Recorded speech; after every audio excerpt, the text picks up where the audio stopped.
Pinag-aaralan ng asawa ni Vice President Sara Duterte na si Attorney Mans Carpio na dumulog sa Korte Suprema at Court of Tax Appeals. Kaugnayan ng tax records nilang mag-asawa na hawak ngayon ng Senate Impeachment Court.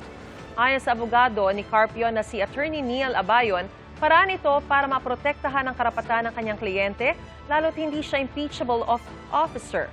Dagdag niya, anuman ang susunod na hakbang ng mister ng Vice Presidente, hindi ito para pigilan ang trabaho ng Senate Impeachment Court. Hindi lang po tiyan, kundi pati puso ay nabusog din ng mga taga-Mexico City sa nasungkit nilang world record. Ang inihanda kasi nilang napakahabang merienda na kung tawagi torta, sabay-sabay nilang pinagsaluhan. Ating saksihan. Overloaded sa palaman na karne, keso at gulay. Sino bang di matatakam sa Mexican sandwich na torta?